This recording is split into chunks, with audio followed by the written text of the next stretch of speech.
जय श्री कृष्णा दोस्तों, आप सभी का हमारे YouTube चैनल पर स्वागत है।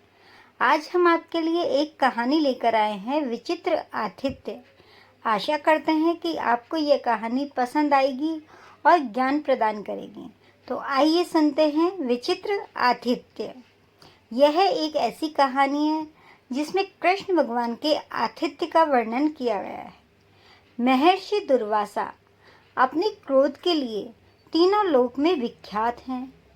एक बार वे चीर धारण किए, जटा बढ़ाए, बिल्व दंड लिए तीनों लोकों में घूम घूम कर सभाओं में, चौराहों पर चिल्लाते फिरते थे, मैं दुर्वासा हूँ, मैं निवास के लिए स्थान खोजता हुआ चारों ओर घूम रहा हूँ। जो कोई मुझे अपने घर में ठहराना चाहता हो वह अपनी इच्छा व्यक्त करे, पर रति भर अपराध करने पर भी मुझे क्रोध आ जाएगा, इसका ध्यान रखें। इसलिए जो मुझे आश्रय देना चाहे उसे सर्वदा इस बात का ध्यान रखना होगा और बड़ा सावधान रहना पड़ेगा। ऐसा बोलकर महर्षि दुर्वासा जोर जोर से बोल रहे थे। महर्षि चिल्लाते चिल्लाते देवलोक, नागलोक, मनुष्यलोक सर्वत्र घूम आए, पर किसी को भी उनके प्रस्ताव रूप विपत्ति को स्वीकार करने का साहस न हुआ। कि जो उन्होंने प्रस्ताव रखा था उन्हें सभी को एक विपत्ति लगी और इस विपत्ति को स्वीकार करने का साहस किसी को भी नहीं हुआ। घूमते घूमते वे द्वारका पहुंचे, जो कि श्री कृष्ण भगवान की नगरी है। भगवान श्री कृष्ण के कानों में उनकी विज्ञप्ति पहुंची, अर्थात यह सूचना उनके कानों तक पहुंची। उन्होंने उनको बुलाकर अपने घर में ठहरा लिया, किंतु उन महात्मा का रहने का ढंग बड़ा ही निराला, अनोखा था। किसी दिन तो वे हजारों मनुष्यों की भोजन सामग्री अकेले खा जाते और किसी दिन बहुत थोड़ा खाते थे। कभी तो उनके खाने की सीमा ही नहीं थी और कभी वो खाते ही नहीं थे। किसी दिन घर से बाहर निकल जाते और फिर उस दिन लौटते ही नहीं। कभी तो वो ठहाका मार के हंसते और कभी अकारण जोरों से रोने लगते थे। ऐसी उनकी विचित्र लीलाएं थी। एक दिन वे अपनी कोठरी में घुस गए और सैया, बिछौना आदि को आग में जलाकर भागते हुए श्री कृष्ण के पास आए और बोले, वासुदेव, मैं इस समय खीर खाना चाहता हूँ, मुझे तुरंत खीर खिलाओ। एक तरफ तो आग जला दी, दूसरी तरफ खीर मांग रहे हैं। भगवान वासुदेव भी सर्वज्ञ, सर्वशक्तिमान थे। उन्होंने उनका अभिप्राय पहले से ही टाल लिया था, अर्थात पहले से ही जान लिया था। इसलिए उनकी अभीष्ट खाद्य सामग्रियां पहले से ही तैयार कर रखी थी। बस उन्होंने भी तुरंत गर्मा गर्म खीर लाकर उनके सामने रख दी। खीर खाकर उन्होंने श्री कृष्ण से कहा, वासुदेव, तुम यह बची हुई झूठी खीर अपने शरीर में चुपड़ लो। श्री कृष्ण ने भी झट से वैसा ही कर लिया। मस्तक पे और सभी अंगों में खीर लगा ली। रुक्मणी जी ये सब खड़ी खड़ी देख रही थी और ये सब देखकर वो मुस्कुराने लगी। तो दुर्वासा जी ने उन्हें देख लिया, झट वही खीर उनके भी सारे अंगों में पोत दी और एक रथ में उनको जोतकर उस पर सवार हो गए। फिर तो जिस तरह सारथी घोड़ों को चाबुक मारता है, उसी तरह महर्षि कोड़े फटकारते हुए रथ चलाने लगे। श्री कृष्ण यह सब चुपचाप देख रहे थे।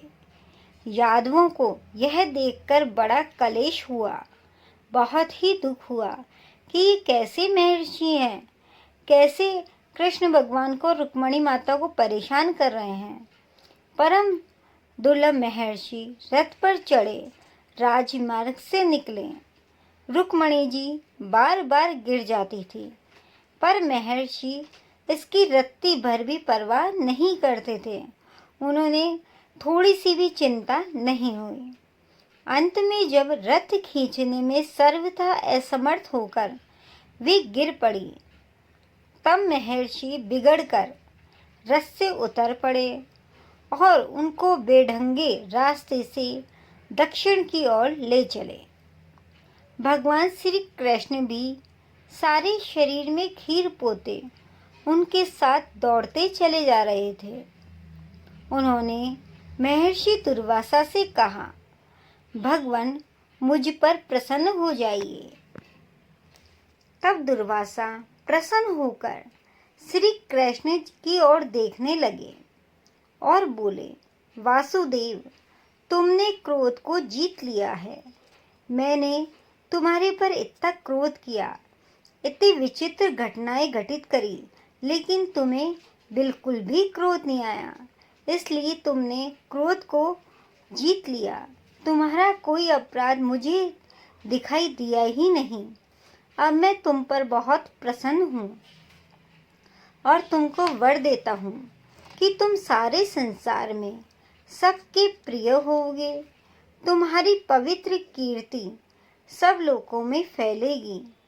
तुम्हारी जितनी वस्तुएं मैंने जलाई या नष्ट कर दी हैं, वे सब तुम्हें वैसी की वैसी या उससे भी श्रेष्ठ अवस्था में मिलेंगी। इस झूठी खीर को सारे शरीर में लगा लेने से अब तुमको मृत्यु का भय नहीं रहेगा। तुम जब तक जीवित रहना चाहोगे जी सकोगे। पर भाई, तुमने अपने तलवों में खीर क्यों नहीं लगाई? यह तुम्हारा काम मुझे पसंद नहीं आया। बस केवल ये तुम्हारे तलवे ही निर्भय बन सके। दुर्वासा का इतना कहना था कि श्री कृष्ण ने अपने शरीर की ओर देखा तो वह बिल्कुल स्वच्छ और निर्मल था। अब महर्षि रुक्मणी जी की ओर देखकर कहने लगे, कल्याणी, तुम्हारे शरीर में बुढ़ापा, रोग या आक्रांति स्पर्श नहीं होगी, अर्थात तुम हमेशा निरोगी काया और जवान रहोगी और क्रांति बनी रहेगी। तुम्हारे शरीर से सर्वदा सुगंध निकलेगी और तुम सभी स्त्रियों में श्रेष्ठ यश और कीर्ति प्राप्त करोगी। अंत में तुम्हें श्री कृष्ण का सालोक्य प्राप्त होगा। इतना कहकर महर्षि अंतर्ध्यान हो गए। रुक्मणी को साथ लेकर श्री कृष्ण चुपचाप घर आए। घर आकर उन्होंने देखा कि महर्षि ने जिन जिन वस्तुओं को जलाकर नष्ट कर डाला था, वे सब पहले की तरह अपनी अपनी जगह पर रखी थीं। महर्षि का अद्भुत कार्य देखकर सभी आश्चर्य में पड़ गए। इसलिए कहा जाता है कि दुर्वासा जी का आतिथ्य श्री कृष्ण के लिए बड़ा ही विचित्र था। यह थी दोस्तों श्री कृष्ण भगवान और दुर्वासा जी के विचित्र आतिथ्य की कहानी। आपको यह कहानी जानकर कैसी लगी? अच्छी लगी हो या खराब लगी हो तो कमेंट बॉक्स में कमेंट करके ज़रूर बताएं और श्री कृष्ण लिखकर अपनी हाजिरी ज़रूर दर्ज करवाएं। जय श्री कृष्ण दोस्तों।